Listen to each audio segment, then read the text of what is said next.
In this video, I will give you my predictions for UFC Vegas 93. As always, you can call me Kunith. Let's make some money this week. And real quick, before we get into the breakdown, just have to address, for the last two events, I've been bricking for chicken. I've been reading these events about as well as Floyd Mayweather reached children's books, and that's on me. That's my fault. So if for the last two events you've taken any of the advice or things that you've heard in these videos, used them, and they've lost you money, I just want to say, take it up with your mother. I'm just kidding. That's on me. Sorry for the bad reads. We're cleaning it up this week. We're dialed in this week. Clean sweep incoming. Let's get it. At the top of the card, we have a main event in the strawweight division, a fight that everybody was asking for, right? Amanda Lemos fighting Virna Jandiroba. It's actually an important fight in the division. Lemos ranked number 3, Jandiroba ranked number 5. And both of these fighters have had impressive runs in the UFC so far. Jandiroba 6-3 in the promotion, riding a 3-fight winning streak. That's wins over Angela Hill, Marina Rodriguez, and most recently she beat Lupi Godinez, and there's no secret to what she wants to do in these fights. She's at a striking disadvantage damn near every time. She wants to go in there, get her takedowns, stay heavy on top, ride out position, win the minutes, win the rounds, win the fight. And proof of that is that in these fights she's posting really high control time numbers. Now, is she doing a whole lot with the control? Not really. Is she putting on exciting performances? Oh, no. But is she winning? Yes, she's winning. Now on the other side, Amanda Lemos is winning, but she's doing it in the opposite fashion. Lemos is putting on exciting fights. She's got crazy power for 155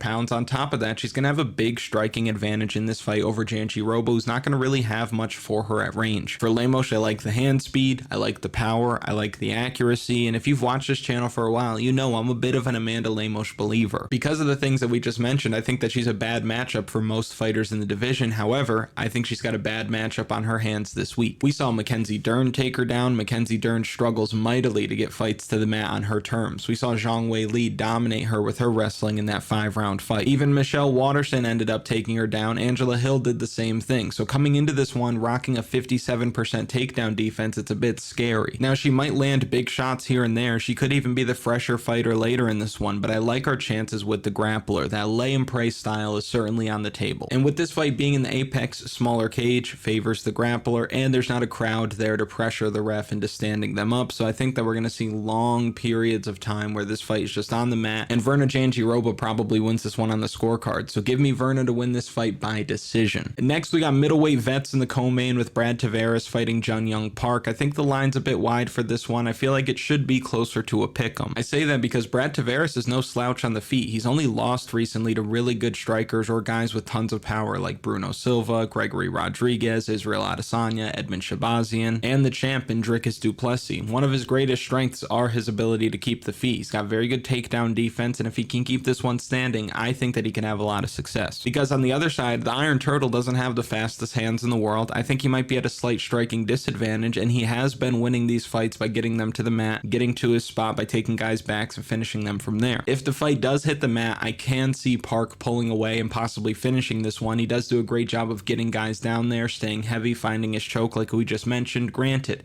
you look at the guys that he's doing it against, they're no good on the mat. But I can see him getting to his spot in this fight. So it's a tough one either way. I think if it's strictly striking for 15 minutes, Brad Tavares is going to cash as an underdog just by landing cleaner shots, maybe a higher pace, maybe a higher clip. And it's really easy to write Brad Tavares off with the recent losses, his age, and I don't want to write him off here, but I feel like we have to. Jung Park has shown better durability as of late. He has more ways to win this fight. He's younger, and I can see him hitting those awful dance moves once he gets his hand raised this week. Maybe he mixes in the grappling, maybe he's the one dictating the clinch exchanges, maybe he's the one that just remains in control of the fight. He's walking forward, he's trying to get takedowns. Even if he's not getting them, he's still working for them, he's still in a dominant position. So I think he wins more minutes, I think he wins more rounds. Give me the Iron Turtle to win this fight by decision. And real quick, if you haven't already, like the video, subscribe to the channel, comment something for the algorithm. You know how the algorithm works. Next, we have a fight between Steve Garcia and Seungwoo Choi. If I'm at featherweight, I don't want to step in front of Steve Garcia right now. He's white hot right now, and he's won 4 out of his last 5, all knockouts, brutal ones at that. He's a heavy-handed brawler who throws caution to the wind every time he steps out there. And if you aren't careful, he's going to put your lights out, and that's what Seungwoo Choi's got to worry about this week, because he's not a stranger to a brawl either. He's also got that in his locker. And Seungwoo Choi on his best day can be very sharp, very crisp, and I could see him catching Garcia on his way in, the same way that Mahashate did. Steve Garcia rushed into the pocket head first, gets caught caught, get slept. And I could see the same thing happening here. But I worry for Seungwoo Choi in this one because he's been knocked down 5 times in his last 3 fights, and he's riding a 3-fight losing streak, or at least was before his most recent win over Jarno Aarons, which jury's still out on how good Jarno Aarons is. To me, I think the choice here is obvious. It's taking the under. This fight goes under a round and a half. Take the under, embrace the under, print the money because of it, because one of these guys is going down in the first round. I could assure you of that. Now, if I had to pick a side, I would lean Garcia just because of the recent form. I think his power is a bit more devastating, but I do think that Choi is cleaner, and the technique may lead to him countering Garcia effectively, but I don't love to pick a side here. Again, the under is absolutely the play, no matter what the odds are, but give me Steve Garcia to win this fight by knockout. And rather than just saying I don't know what the odds are, maybe we could take a look at what the odds are with today's sponsor. The sponsor of today's video is XBET. XBET is a sportsbook and online casino that's been growing rapidly over the last couple of years. You can get action down not only on your favorite fights, but on a ton of different things. If you're a new customer, this is what it's going to look like when you open it up. You can even bet on the US presidential election. You got a lock right here at -325, let me tell you. But here are the UFC betting lines that we're here for. So if we come down here and look at the Garcia Choi fight line, you see under round and a half at -196.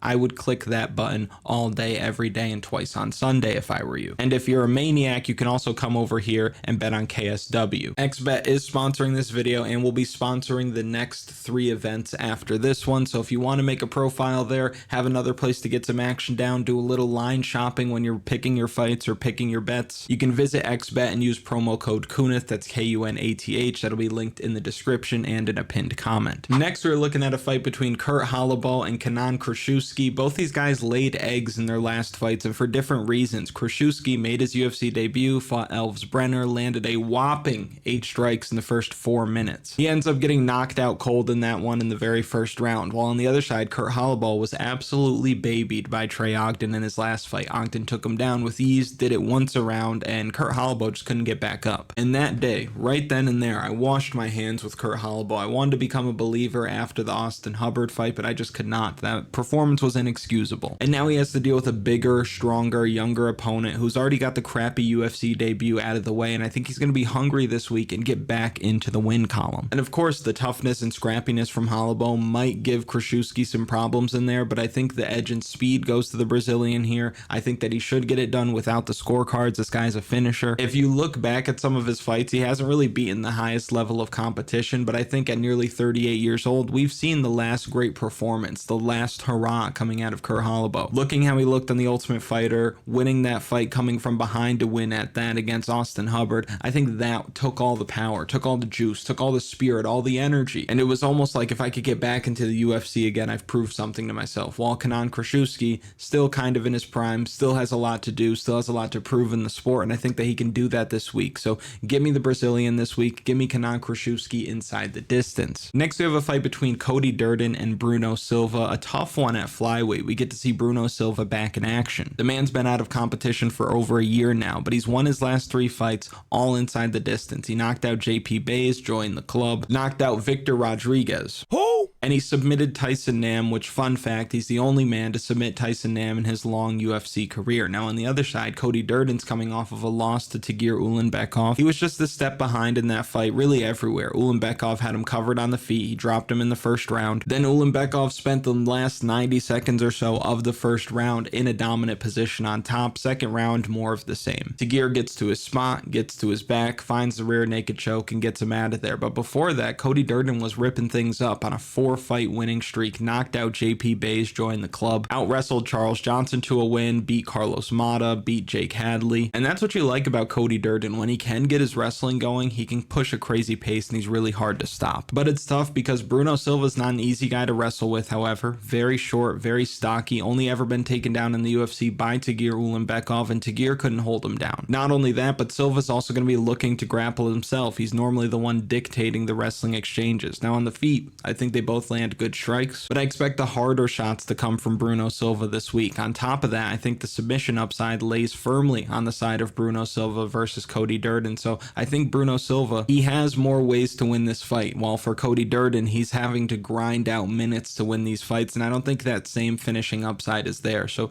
give me the Brazilian, give me the Bulldog, give me Bruno Silva to win this fight inside the distance. And Bruno Silva inside the distance may be this week's prop of the week. If you didn't get the prop of the week for the last two events, you missed out. Congratulations to the 1,100 people who hit Charles Johnson last week. That was about the only thing we hit last week. But there's ebbs and flows in this game, as you know, if you're betting on the sport. But anyway, you can get your prop of the week on KunithMMA.com completely for free. If you want to take it a step further to get the official betting article, the FS strategy guide, lineup optimizer, things like that, you can go to plans, grab yourself a total access package. Best way to support the channel. Back to the breakdown. Next, we've got a fight between DooHo Choi. He's fighting Bill Algeo this week. Bill Algeo coming off a loss in what was an early stoppage against Kyle Nelson. And it's tough because in that fight, he was a minus 250 favorite. And had it not been for what, again, I consider to be a bad stoppage, that fight probably would have left a really bad taste in my mouth, but it doesn't. I would still bet on Billy Boy as a favorite again. Am I going to do it this week? Maybe, maybe not. It's leaning toward a probably, however, because he's fighting DooHo Choi, who hasn't won a fight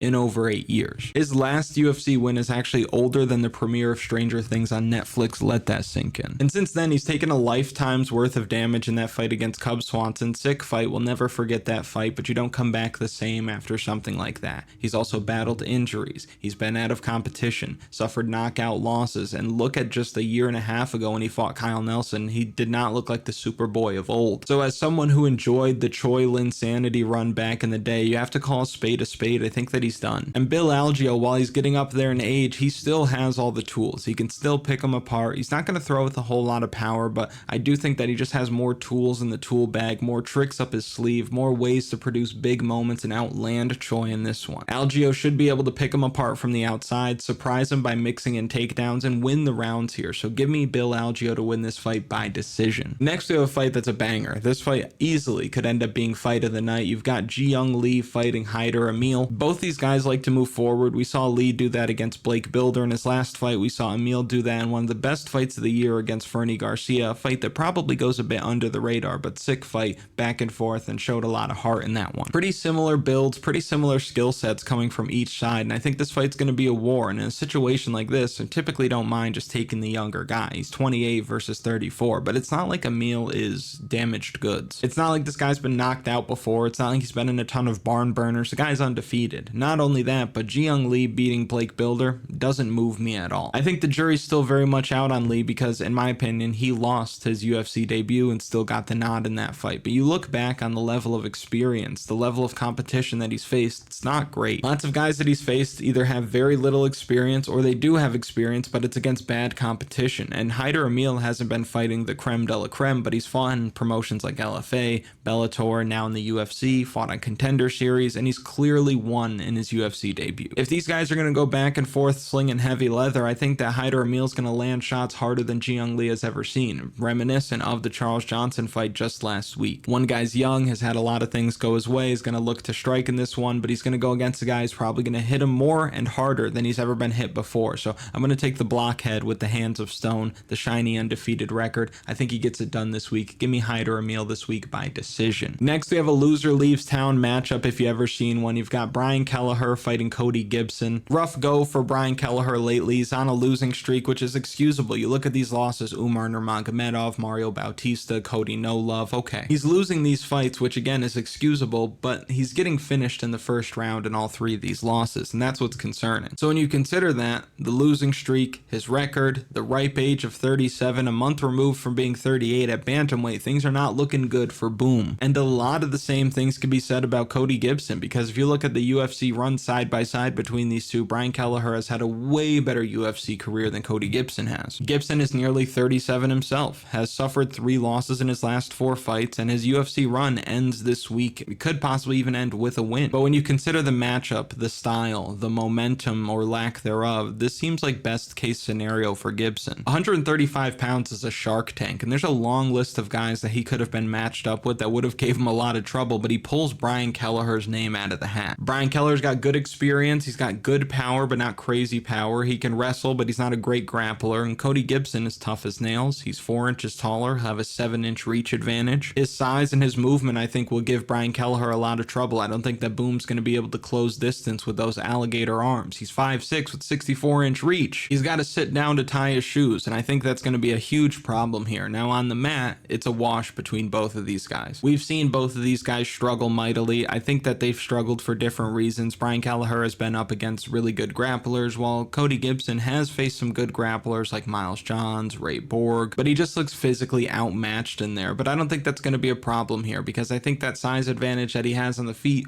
will carry over onto the mat as well. With those long limbs, he could throw up some submission attempts, make things uncomfortable for Brian Kelleher, maybe even find a submission off of his back. I wouldn't recommend laying chalk on Cody Gibson against anybody in the UFC, but I do think he's the right side here. Give me Cody Gibson to win this fight by decision. A lot of decisions on this card. Next, we have Miranda Maverick fighting Dione Barbosa. Something's got to give with the chalky women's MMA lines, because I think the line is too wide in this one. Miranda Maverick, solid everywhere, but over the last few years, when she takes that step up in competition, she loses. She lost against Macy Barber in a fight that a lot of people thought that she should have won, although I thought Barber did enough. Erin Blanchfield won damn near every second of the fight against Miranda Maverick. Jasmine Jasdavicius ended up beating her and bullying her for most of that fight. Outside of that, the only win that you can look at on paper and think that's a pretty good win is against Jillian Robertson. Everybody else she's beaten has either been old, poor grapplers, or they're not in the UFC anymore. Now on the other side, Dione Barbosa is a good grappler who is coming off of a win in her UFC debut over a very game Ernesta Karakatse. I like the takedowns coming from Barbosa, I like the submission upside coming from Barbosa, and I think that she could be the one to dictate how this fight goes if it does hit the mat. At range, I would say that Miranda Maverick probably has the slight edge, but I think the gap on the feet is negligible. I think the striking won't really matter in this one. It's going to come down to who can get their takedowns. And I see Barbosa being the one to do that. Now, I do worry that if she does get taken down, that she tries to play too much off of her back. Miranda Maverick's very smart. She's going to take her time, not put herself in a bad position, not get submitted with an arm bar or triangle from guard. But the blueprint on how to beat Miranda Maverick and how to use your grappling to do so is already out there. And I think Barbosa's the only grappler in the last couple of years outside of Jasdavicius that could really carry out that plan. So give me the underdog, give me the Brazilian, give me the witch, give me Dione Barbosa to win this fight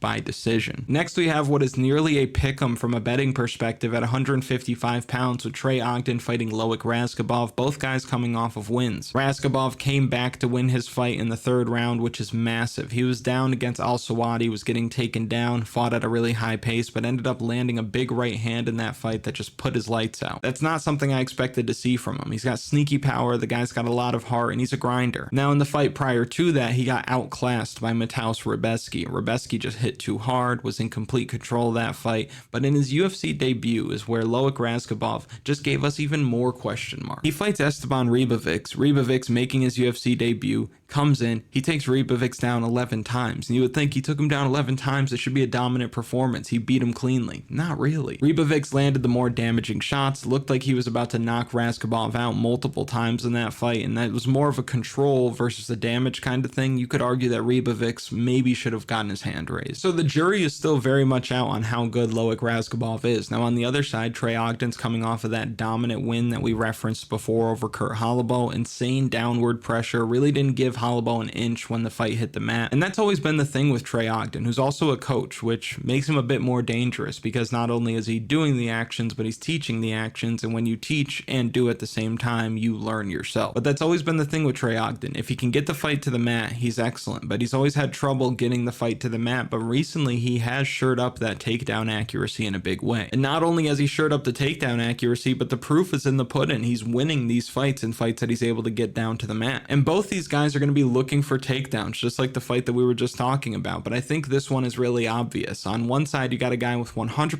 takedown defense versus a guy with 55% takedown defense. Now, of course, data like that is not perfect, but it also gives us a little bit of an idea of what they should be bringing to the fight. Now, Trey Ogden, 100% takedown defense, nobody wants to take him down. Loik Radzhabov, 55% takedown defense, has been taken down by 2 of his opponents in the UFC, 2 out of 3. So if the fight hits the mat, I think it's going to be on Ogden's terms, while if they're on the feet, I think Loik Loik Radzhabov is the more powerful guy, but I think that Trey Ogden's the cleaner striker who's going to put better strikes together in combination or just countering. So I feel pretty good about Trey Ogden this week wherever the fight goes. I think on the feet, he will be able to strike effectively. I think on the mat, he's going to be the one to get it there, use that downward pressure, keep Loik Radzhabov grounded. And as far as the pick goes, I think that this is going to be the first finish we see from Trey Ogden in the UFC. Now, if you look back, Trey Ogden's never knocked anybody out. I don't think that changes this week. So give me Trey Ogden to win this fight by submission. Next, we have a fight between Luana Carolina and Lucy Pudilova. I think this one's pretty obvious. You've got a much better striker on Luana Carolina's side, and then Lucy Pudilova's a bit of a generalist. She might try to mix in some takedowns here, but I think overall she's just going to struggle with the length,